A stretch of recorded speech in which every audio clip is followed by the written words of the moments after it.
Hello student. आज हम लोग आप लोग 11th से 12th में गए हैं। तो 11th से 12th में जाने के बाद आपको अभी तो लॉकडाउन के चलते आप लोगों की पढ़ाई बहुत अच्छे से तो नहीं हो पा रही होगी, इसलिए हमने आपको सेल्फ स्टडी के प्रमोशन के लिए, यानी कि सेल्फ स्टडी आप ज़्यादा अच्छे से कर पाए, तो इसके लिए हम आपको एक वीडियो बना रहे हैं जहाँ पे आप एनसीईआरटी को हम लोग फोकस करेंगे मेनली। और एनसीईआरटी आप सबके पास तो होगा, जिससे सबको इक्वली बेनिफिट हो और आराम से घर पे रह के सेल्फ स्टडी कर सके। तो आप वीडियो के साथ साथ आप एनसीईआरटी सामने रख के भी पढ़ सकते हैं। एनसीईआरटी जब आप सामने रख के पढ़ेंगे और वीडियो भी साथ में देखेंगे तो आपको काफी अच्छा हेल्प मिलेगा और बहुत अच्छे से आप समझ पाएंगे। तो इसके लिए हम देखेंगे यहाँ पे कि 11th से 12th में जाने के बाद आप ऑर्गेनिक केमिस्ट्री में क्या क्या चीज दिया हुआ है और कितने मार्क्स का आता है। तो बोर्ड के एग्जाम में अगर हम ऑर्गेनिक केमिस्ट्री 12th की बात करेंगे तो ये आपको 28 मार्क्स का आता है बोर्ड में, ठीक है।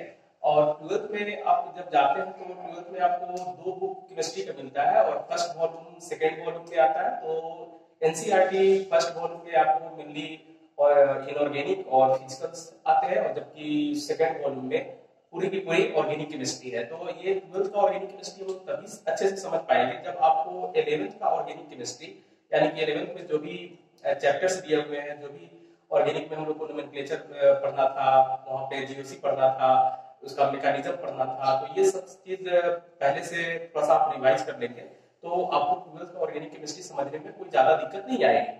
तो 12th का ऑर्गेनिक केमिस्ट्री आप तभी समझ पाएंगे जब 11th का बेसिक चीज आपको बहुत अच्छे से आना चाहिए। चलिए तो हम लोग स्टार्ट करते हैं यहाँ पे। तो इसमें देखिए फर्स्ट में आपको हम देखें तो फर्स्ट पहला चैप्टर जिसको हम यूनिट 10 बोले, यूनिट 10 में दिया हुआ है सेकंड वॉल्यूम में, एनसीईआरटी सेकंड वॉल्यूम में यूनिट 10। इसमें जो पहला चैप्टर है वो है आपका हैलो एल्केन,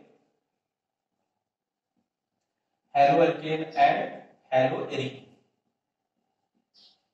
ये चैप्टर है। सेकंड चैप्टर हम लोग जब आते हैं तो सेकंड चैप्टर में आपको पढ़ना है alcohols, alcohols, phenols and ether. Third chapter में देखेंगे aldehydes, aldehydes, ketones and carboxylic acid. Actually board थोड़ा सा छोटा है तो जो भी अवेलेबल था उसी पे हम लोग वीडियो बना रहे हैं। और यहाँ पे फिर अल्डिहाइड कीटोन्स कार्बोक्सिलिक एसिड, इसके बाद फिर है हम लोग का एमीन्स, जहाँ जो बहुत सारे बुक्स में इस चैप्टर के नाम से होगा, nitrogen containing compounds, nitrogen containing compounds. Final number हम देखेंगे एमीन्स के बाद आपको जो चैप्टर है वो है बायोमोलिक्यूल्स, बायोमोलिक्यूल्स। और नेक्स्ट चैप्टर में सिक्स चैप्टर में बायोमोलिक्यूल्स के बाद polymer, polymers. And seventh chapter में है आपका chemistry in everyday life, chemistry in everyday life. चलिए ये तो हम लोग एवरीडे लाइफ से रिलेटेड केमिस्ट्री है। बाकी जितने भी हम लोग यहाँ पे देख रहे हैं ये ऑलरेडी आप लोग पहले भी फंक्शनल ग्रुप में पढ़ चुके होंगे। बस हम लोग सभी चैप्टर में यहाँ पे हम लोग को पढ़ना है 12th क्लास में। जो भी चैप्टर हम लोग खोलेंगे सब में सबसे पहले उसका इंट्रोडक्शन दिया हुआ है। इंट्रोडक्शन के बाद आपको वहाँ पे उसका नोमेनक्लेचर कैसे उसका नेमिंग करेंगे, नेमिंग करने के बाद फिर वहाँ पे फिजिकल प्रॉपर्टी हम लोग को देखना है। फिजिकल प्रॉपर्टी में मेनली हम लोग देखते हैं वहाँ पे solubility, melting point, boiling point, किसका ज्यादा होगा किसका कम होगा। फिर हम लोग वहाँ पे केमिकल प्रॉपर्टीज देखेंगे। तो केमिकल प्रॉपर्टीज में एक्चुअली सबसे पहले आप लोग को केमिकल प्रॉपर्टीज में क्या दिया जाता है, किसी भी चैप्टर में दिया होगा उसका प्रिपरेशन, यानी कि जिस कंपाउंड के बारे में हम लोग पढ़ेंगे, जिस चैप्टर में पढ़ेंगे, जैसे हैलो एल्केन, हैलो एरिन्स में हम लोग को पढ़ना है, तो हैलो एल्केन्स और हैलो एरिन्स का प्रिपरेशन हम लोग कैसे करेंगे और प्रिपरेशन किस किस मेथड से हम लोग कर सकते हैं।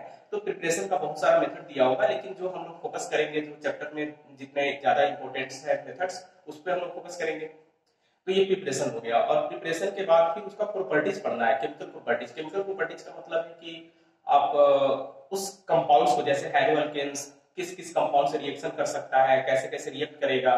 फिर जब रिएक्शन हम लोग पूरे पढ़ लेंगे उसके तो केमिकल प्रॉपर्टीज में, फिर हम लोग को पढ़ना होता है उसके कुछ स्पेसिफिक कंपाउंड्स के बारे में, यानी कि कुछ स्पेसिफिक उस चैप्टर से रिलेटेड कुछ स्पेसिफिक कंपाउंड्स कैसे प्रिपेयर करेंगे, कुछ उसका क्या यूजेस है, तो ये सारी चीज हम लोग को पढ़ने पड़ते हैं। चलिए तो हम लोग पहला चैप्टर हम लोग यहाँ पे शुरू करेंगे और वो है आपका first chapter haloalkanes and haloarenes. Haloalkanes and haloarenes में अगर हम लोग देखें तो ये चैप्टर का नाम से पता चल रहा है हैलो आपका रिलेटेड है हैलोजन फैमिली से। हैलोजन फैमिली मतलब फ्लोरीन क्लोरीन ब्रोमीन आयोडीन, ये फ्लोरीन क्लोरीन ब्रोमीन आयोडीन जिसको हम लोग नॉर्मली एक्स से रिप्रेजेंट करते हैं। तो अल्केन का मतलब क्या है, अल्केन यानी कार्बन चेन। तो इस कार्बन के चेन में कोई भी ग्रुप अगर हम लगा दें यहाँ पे एक्स ग्रुप तो ये हैलो अल्केन्स हो गया। और जिसमें अल्केन्स अगर हम लोग बात करते हैं तो अल्केन्स बात करने का मतलब है कि ये सैचुरेटेड कंपाउंड है और सैचुरेटेड कंपाउंड्स में डेट मींस कि इसमें सभी कार्बन्स का अपना पूरा वैलेंसी कंप्लीट होगा, सब सिंगल सिंगल बॉन्ड से जुड़े होंगे, यानी कि इसमें सभी कार्बन sp3 हाइब्रिडाइज होंगे। ये सभी कार्बन इसमें जितना भी कार्बन हमको दिख रहा है ये सब sp3 हाइब्रिडाइज है। और उसी तरह से हैलो एल्कीन्स की बात करेंगे तो इसमें एरोमेटिक कंपाउंड होगा और एरोमेटिक कंपाउंड के साथ जैसे हम कोई भी एक एरोमेटिक कंपाउंड जैसे बेंजीन ले लें और इसके साथ कोई भी हाइड्रोजन हम लगा देते हैं तो इस एरोमेटिक कंपाउंड में आप देखिए ये वाला जो कार्बन है इस कार्बन को अगर हम लोग हाइब्रिडाइजेशन देखेंगे तो इसमें ये sp2 हाइब्रिडाइज्ड कार्बन होगा। ठीक है, तो ये हम लोग का मेनली ये था, ये हैलो एल्कीन्स हम लोग इसको बोलेंगे और ये हैलो अल्केन्स बोलेंगे। इसमें आप देखिएगा जब चैप्टर आप खोलेंगे haloalkanes and haloarenes NCERT में तो सबसे पहले आपको इंट्रोडक्शन दिया होगा और उस इंट्रोडक्शन में ये चीज पढ़ना है। इंट्रोडक्शन आप पढ़िएगा आसानी से समझ में भी आएगा। जैसे इंट्रोडक्शन में मेनली हम लोग यहाँ पे देखते हैं कि इसका यूज कहाँ पे हम लोग करते हैं, क्या होता है ये चीज। तो हैलो अल्केन्स यानी कि हाइड्रोजन कंटेनिंग कंपाउंड है, ये बहुत सारे चीज में यूज होता है। डेट मींस की मेडिसिन के रूप में, जैसे एक मेडिसिन है क्लोराम्फेनिकोल और जिसका ट्रीटमेंट किया जाता है आपको ये फीवर के ट्रीटमेंट में, जिसको हम लोग कौन फीवर बोलते हैं,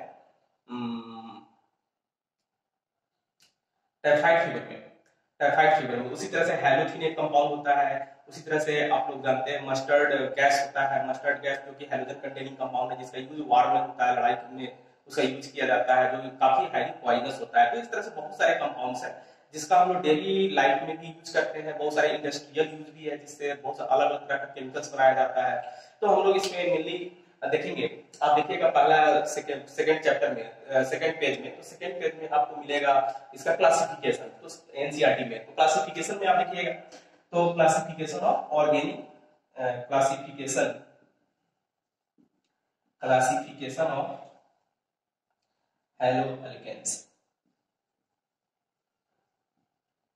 तो क्लासिफिकेशंस में आप देखें इसमें पहला क्लासिफिकेशन होगा on the basis of number of hydrogen atom, यानी कि हाइड्रोजन एटम कितना नंबर में प्रेजेंट है उसके आधार पर इसका क्लासिफिकेशन करेंगे। तो पहला क्लासिफिकेशन जैसे आप देखिए इसमें number basis of number of hydrogen atom में, तो अगर हम लोग कार्बन के चेन में अगर सिंगल हाइड्रोजन एटम अगर हम लेते हैं तो इसको हम लोग मोनो हैलो अल्केन बोलेंगे, यानी कि ये क्लासिफिकेशन है सिंगल हाइड्रोजन एटम के लिए, मोनो हैलो अल्केन्स।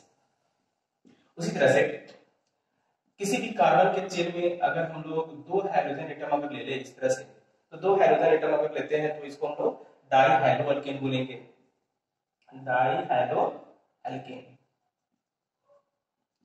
फिर सेम उसी तरह से अगर कार्बन का चेन यहाँ पे हम लोग ले रहे हैं और कार्बन का चेन ले रहे हैं तो यहाँ पे 1 2 3 ऐसे 3 हाइड्रोजन एटम ले लिए तो इसको हम लोग ट्राई हैलो अल्केन बोलेंगे, try hello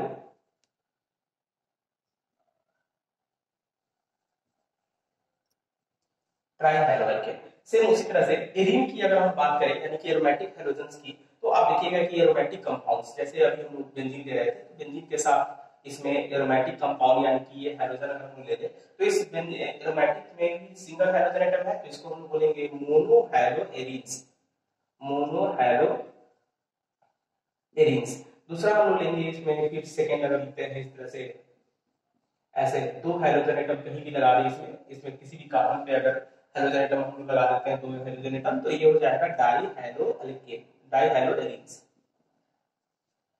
die hello arenes.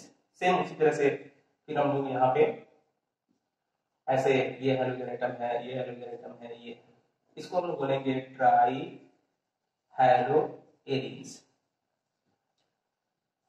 तो ये आपका क्लासिफिकेशन है नंबर ऑफ हैलोजन एटम के बेसिस पे, यानी कि कितना हैलोजन का एटम का नंबर है तो इसके बेसिस पे।